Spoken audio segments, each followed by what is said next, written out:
Nos invités sont toujours avec nous, Adam Adjoronou, Germain Pouli et Pasteur Edo Komi. On va en Guinée-Conakry. Des heures ont posé lundi à Conakry, la capitale. Forces de sécurité et partisans de l'ex-premier ministre et chef de file de l'opposition, Seloun Dalan Diallo, à qui les militaires au pouvoir ont ordonné, ainsi qu'à une autre figure politique, de quitter leur maison.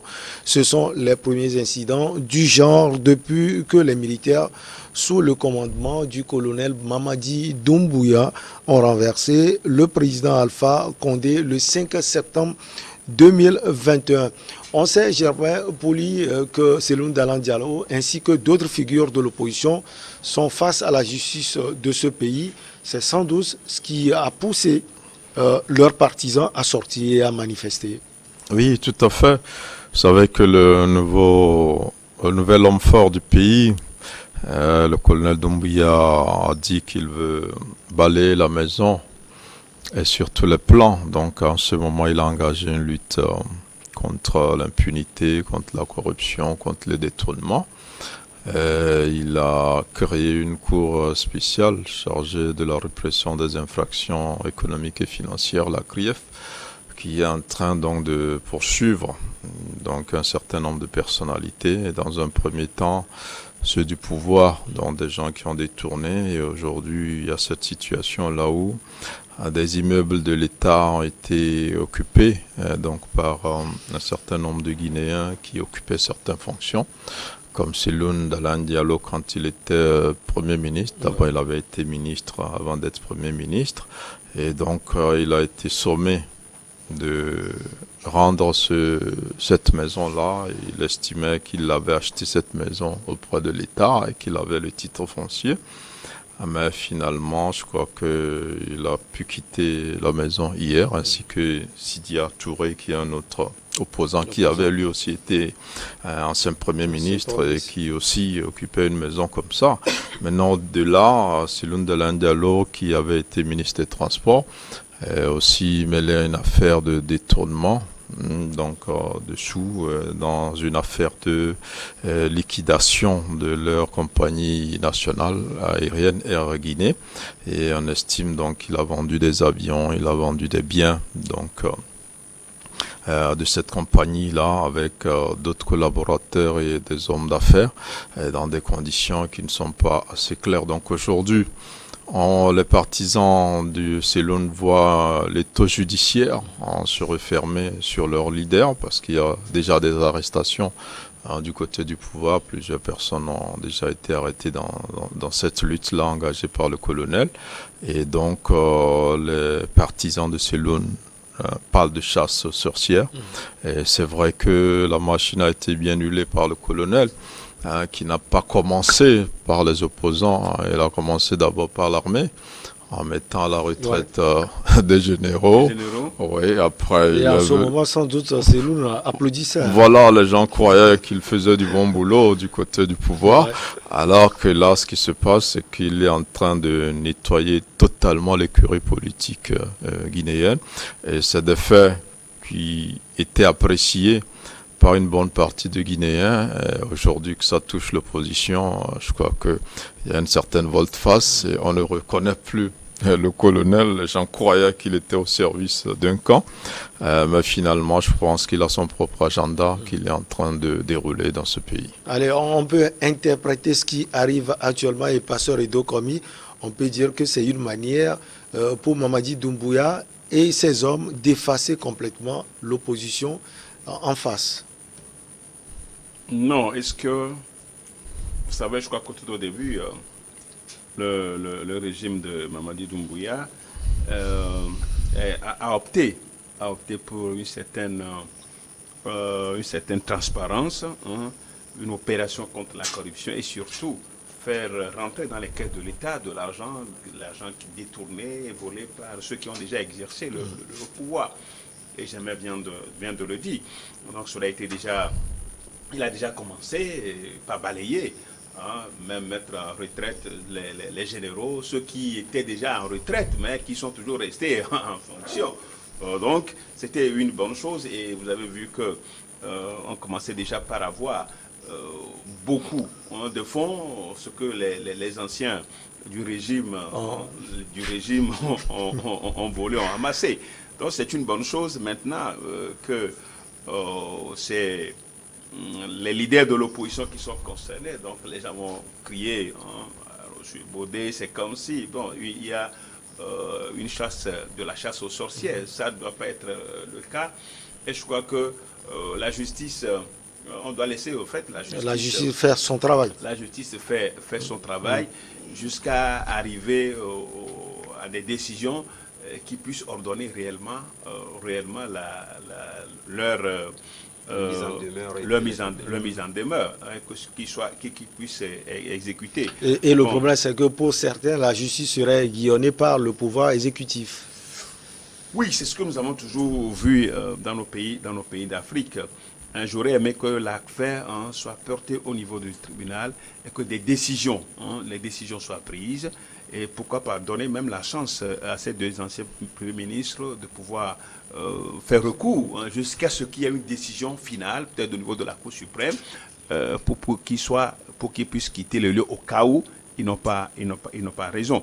Puisque Cellou Dalein Diallo continue de dire qu'il a racheté la maison avec des preuves à l'appui. Je crois que il va falloir quand même, que la justice authentifie ces documents-là et rende un verdict approprié. Bon, donc c'est un peu cette manière de le faire avec la force militaire, aller encercler les maisons. C'est un peu, c'est là où ça commence par être mal vu. On aurait pu laisser la justice, soit la justice de faire le travail jusqu'au bout. Jusqu'au bout, 1 an, autant que cela va durer. Et là, je crois qu'on va l'acclamer maintenant, aller de manière manu militari. Je crois quand même que ça laisse à désirer. Et ça peut renforcer la tête de ceux-là qui disent que Mamadou Doumbouya est en train de faire un procès d'intention aux opposants, ce qui ne doit pas être apparemment le cas, puisque il veut rajeunir, la classe politique. Parce que c'est Cellou Dalein Diallo, Sidi Touré et les autres. Des gens qui ont déjà travaillé avec Lassana Conté, qui ont travaillé sous même le colonel, le lieutenant-colonel, comment vous appelez, qui est au Burkina, Dadis Camara. Dadis Camara. Sekouba Konaté. Même général Sekouba Konaté. Et même avec, comment on l'appelle, Alpha Condé. Donc je crois qu'ils doivent aller normalement à la retraite. Ils doivent aller à la retraite. Maintenant, ceux qui viennent, ils sont maintenant trempés dans cette histoire-là. Est-ce que, maintenant qu'ils ont quitté ils ont déjà quitté les lieux, ils ont libéré les lieux. Est-ce que force va être donnée à la justice de pouvoir continuer, ou bien la justice va se déclarer incompétente dans ce genre de situation? Si vraiment il y a la main du pouvoir, vous verrez que la justice va se déclarer incompétente sur le sujet, et l'affaire va être close. Mais ça, ce n'est pas une bonne image. Je pense qu'il faut les belles manières, et la justice est là pour ce genre de choses. Ce qui est inquiétant, Adam Adjorno, c'est que l'UFDG, c'est le parti de Cellou Dalein Diallo, a une force de mobilisation. Je pense que c'est ce qu'elle commence déjà par utiliser, et ça va faire peut-être mal au pouvoir en place. Oui, certainement, parce que vous savez, Cellou Dalein Diallo n'est pas n'importe qui, et aujourd'hui, c'est quelqu'un qui a un capital populaire assez important, et je pense que la junte ne le perd pas de vue.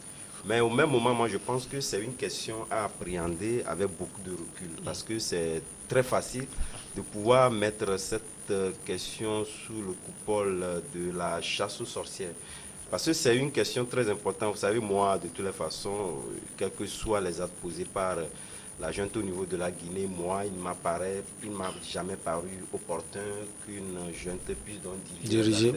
Mais la manière dont le problème se pose aujourd'hui, c'est pourquoi je dis aujourd'hui, il faut quand même qu'on évite de pouvoir poser des conclusions hâtives et surtout être dans des postures émotives sur l'analyse de cette question-là. Puisque quelque part, si aujourd'hui Cellou Dalein Diallo dit qu'il a acheté la maison, d'abord il était ministre. Est-ce qu'à un moment donné, l'État avait mis en vente ces genres de maisons?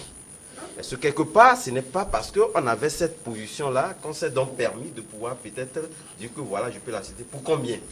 Voyez-vous, donc je pense que le problème... La vente a-t-elle été rendue publique? Voilà, est-ce que l'État avait besoin de l'argent où il vendait donc ces maisons-là? Nul, on pourrait pas Et on dit aussi que l'achat a été fait depuis 2002, peu ça importe. fait 20 ans. Oui, 20 peu importe, ans. ça peut même être 2000. Moi, je suis d'accord qu'il y a un certain nombre de problèmes qui sont restés flous.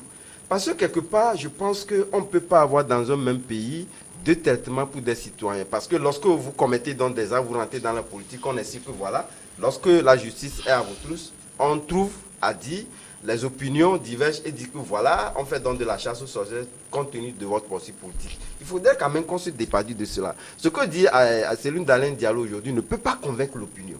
Et ça, je pense que quelque part, la question était mal posée d'abord, la manière dont les choses peuvent aller, parce qu'on ne peut pas, au bout de 3 ou 4 ans, qu'on veut rester au pouvoir, disons 3 ans, puisque aujourd'hui, eux, ils ne sont pas encore dans la procédure de 5 ans, voilà donc résoudre tous les problèmes. Mais on peut mettre des bases convaincantes qui peuvent permettre à celui qui viendra de pouvoir donc continuer. Parce que personne, aujourd'hui, les grands problèmes que nous avons dans nos pays, c'est le problème de corruption. Et ça, c'est une question de corruption. Sauf que ces bases, visiblement, effacent l'adversité politique.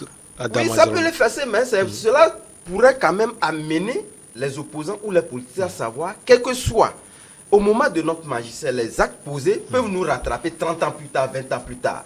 Et ça, lorsque vous fouillez très bien, je suis certain que Céline Dalein Diallo n'a pas versé un centime à l'État. Il a usé de sa position pour avoir des... Non, il pouvait en avoir, parce que nous étions dans des moments où la dictature s'exprimait allègrement, où il n'y avait même pas de contrôle, il n'y avait même pas une opposition pour les mêmes les.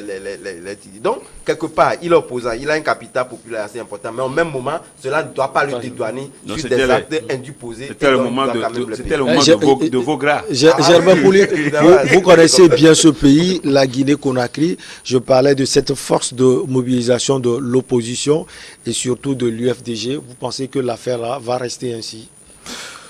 Oui, bon, je crois qu'on va toujours déverser des jeunes dans la rue.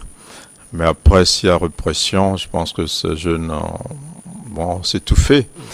Maintenant, il faut revenir au fait que ce qu'on reproche à Céline Dalein Diallo, est-ce que ça existe? Si ça existe, ça va mettre en difficulté ses militants. C'est vrai qu'ils sortiront manifester, mais pas avec la même conviction, parce qu'il y aurait des preuves qu'il l'a détourné, qu'il s'est approprié cette maison et tout ça. Et donc, je crois que ce que le pasteur disait, c'est ce qui est vrai, parce que le colonel a un agenda assez précis. Là, il veut remettre les compteurs totalement à plat, à zéro, et il veut éliminer les anciens protagonistes de la crise politique guinéenne. Oui. Et on sait que pour avoir été Premier ministre, on ne peut pas ne pas avoir mis la main sur un sou en passant pour avoir été ministre. Donc, les faits qui leur sont reprochés, qui sont confiés à la CRIEF aujourd'hui, ça m'étonnerait que ce soit vide, que les dossiers soient vides et qu'on les utilise pour traquer ces gens-là. Et vous voyez qu'ils ont libéré les maisons hier. C'est vrai qu'ils disent... Ils ont libéré, mais après ils ont aussi un honneur. Il faut dire que on a acquis ça, on a des papiers, tout ça, mais c'est la justice seule qui saura si d'abord il y a des papiers, si ces papiers sont authentiques, et que si effectivement on a versé de l'argent pour acquérir ces maisons-là, est-ce que même si on a versé ça équivaut au coût de la maison et tout ça. Donc il y a plusieurs choses qui feront que ces ventes-là, moi je pense que ça va être difficile. Voilà, donc aujourd'hui... Est-ce que ça a été vendu à un franc symbolique? Voilà, aujourd'hui ce que la junte essaie de faire, c'est d'écarter tous ces hommes-là. Oui. C'est vrai qu'elle ne va pas les envoyer en prison, mais il y a une épée de la justice qui va planer sur la tête et qui fera qu'ils vont plus s'opposer politiquement à certaines décisions qui sont en train d'être prises. Qu'ils ont les mains, parce qu'ils savent qu'à tout moment, on peut ne pas passer par la politique. Mais voilà. Donc, je crois que aujourd'hui, c'est un peu ce qui se dessine. Et c'est vrai que je suis d'accord avec Adam parce que c'est pas le rôle d'une transition de gérer tous ces problèmes, même le départ des généraux, la retraite, la retraite. Mais c'est un colonel qui pose des axes pour se rendre populaire et que les Guinéens aient envie de lui dire de continuer. Alors maintenant, au départ, les gens ont cru qu'il a fait un coup d'État, il va organiser une transition et tous les acteurs de façon équitable vont aller compétir. Alors que là, maintenant, il est en train d'éliminer les leaders de l'opposition qui auraient pu être président si Alpha Condé n'est pas là, qui auraient pu faire l'alternance. Et donc, il veut créer une nouvelle classe politique. Et je pense qu'il est sur cette voie. Il va y réussir parce que là, aujourd'hui, tous ces leaders-là n'auront pas intérêt à ce qu'on sache que tout ce qu'ils dénoncent, eux aussi ont eu à le faire par le passé quand ils occupaient de hautes fonctions dans ce pays-là. Vous voulez continuer, on marque la petite pause avant.